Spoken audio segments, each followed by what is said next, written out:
Lords Henry and Donaldson both came under siege. Ulysses S. Grant would make the South bleed, and Jack Hinson's family would get caught in the fray. And from that day on, they'd be hell to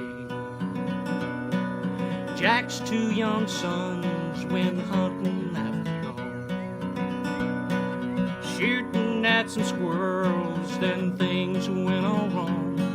A Yankee patrol just up and shot them dead.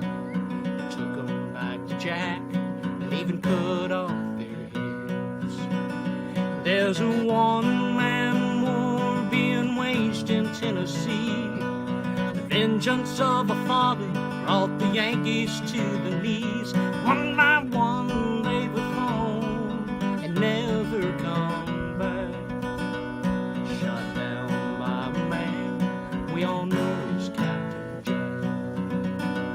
Shot down by a man we all know is Captain Jack. I wrote that song back in 2011. A friend of mine gave me this book, Jack Hinson's One-Man War, Civil War Sniper. And I read this book from cover to cover. I was in a recording session at the time, recording an album for the Civil War. We needed another song to go on the album, and after a session one night, I went into the house and sat down with my guitar and started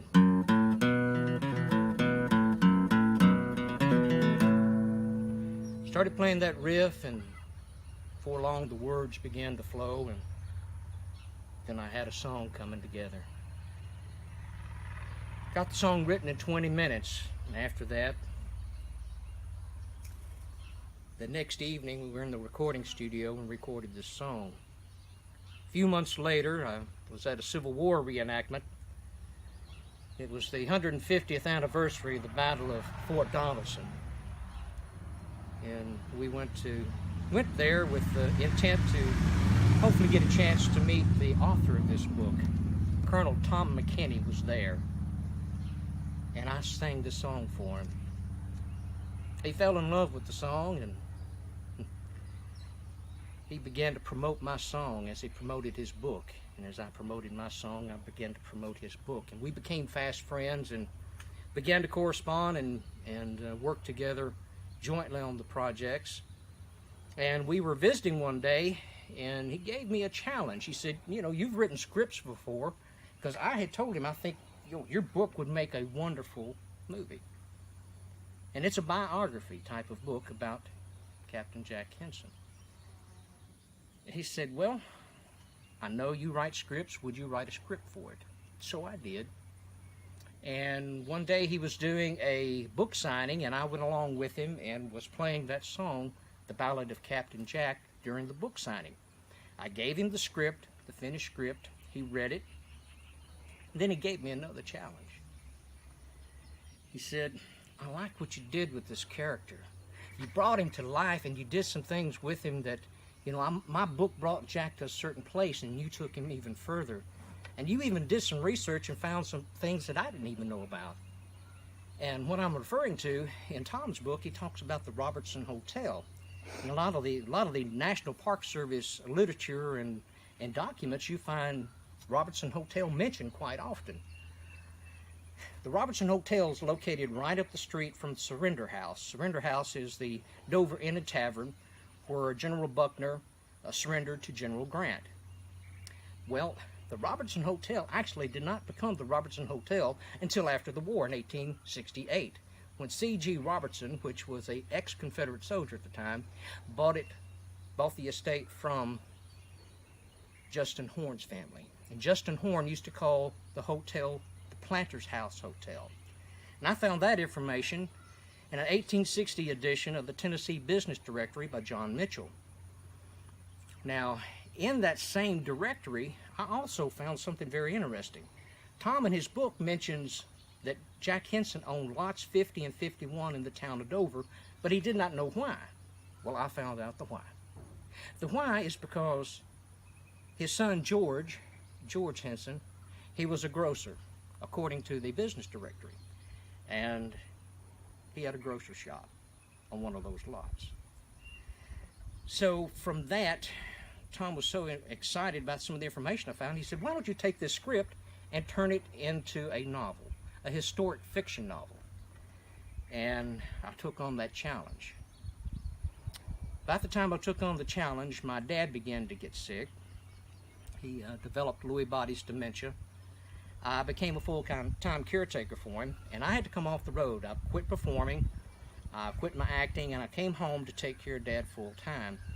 My mother began to get sick also during this period, so it became a full-time job, no doubt, and gave up my income to take care of them.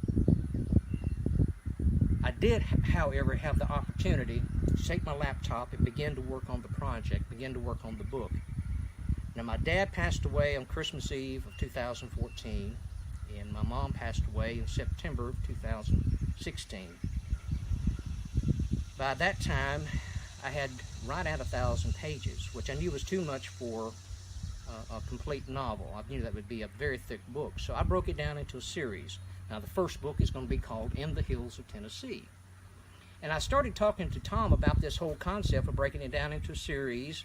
And he asked me, he said, do you have a publisher yet? And I said, no, I don't. And he said, well, let me help you out. He said, a friend of mine, Scott Campbell, owns River Road Press. And he said, I'm going to give Scott a call. And he did. And Scott gave me a call. I went to New Orleans, where his home office is, and I met with Scott Campbell and got a publisher, River Road Press. And they'll be publishing the book, be coming out this October of 2018.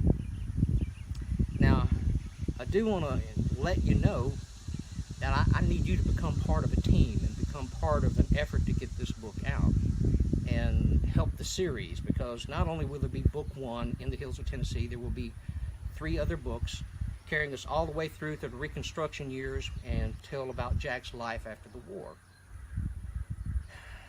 But to get this out, well, let me give you this story to give you an understanding. A lot of people think when you get a publishing deal, then you're home free. Well, that's halfway true, because the publishing company will pay for the editing, they will pay for the printing of the book, they will pay and get the distribution out to the bookstores, but that's kind of where it ends. And they are a small company, so there was no royalty advances. So when it comes time for a book tour, when I come to your town to visit and sell the books, I need some support, because I have to purchase the books myself. Now, to give you an example, when I was with Loretta Lynn, I was traveling with her, and we were leaving Nashville in the bus, but right before we left town, we went by MCA Records warehouse. And I watched her boys, all the men in the band, loaded up the belly of the bus with vinyl LP records and 8-track tapes. And that tells you how long ago it's been. And she wrote a check for it. And I asked her then, I said, why did you do that? Doesn't the record label give you product? And she says, no, honey. She says, this is a business. And very simply, they gave me a few records when I first cut the album. But afterwards, I have to buy just like a record store would buy. I buy it at wholesale. And so that's what I'm faced with. I'll have to buy my books at wholesale. And I need at least 1,000 books to go on my book tour. Behind me here is some artwork. I've done over 20 pieces of art, original art for the book. There will be actually over 60 illustrations total, counting some artwork by Andy Thomas and some 1860 photographs and illustrations from period magazines. But this is called The Valley of Death, and hopefully this will be the front cover of the book. So I'm going to also be able to get some color prints made, because in the book it'll all be black and white. So here's some of the things I need, and this is why I need you to be part of the team to get it accomplished. I need at least 1,000 books to do my book tour. I need at least 500 color prints to go on tour with. It takes advertising. River Road Press will do some advertising themselves, but the rest of it will be up to me. And actually, some of the ads cost anywhere from $1,500 to $1,800 per ad. That gives you an idea of the cost that will be incurred. this video is being shot on an iPhone, and I'd much like to do a video shot professionally with actors and actresses, and actually do a trailer that we can put on YouTube and social media, and like to do it professionally. I'm also going to need monies in order to be able to travel the country and do these book tours. So you're kind of getting an idea of what I need. Now, if you become, a partner in this, be a part of the team, and it's all going to be on Indiegogo.com. If you make a donation to help with the cause, you don't leave empty-handed. You actually will get, there will be 15 of these prints, different types of prints offered. This fits a 20 by 30 frame. It's an 18 by 24 print.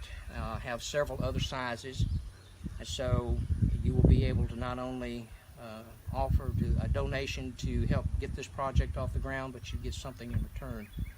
You get a nice perk. So that's kind of where we are. We're needing some help to get this project underway. I've been working 40 years to get to where I am.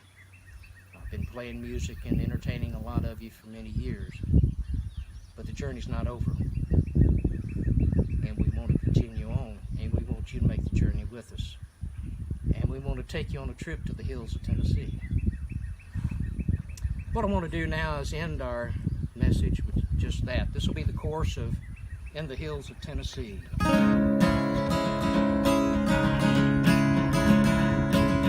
Lord, can't you hear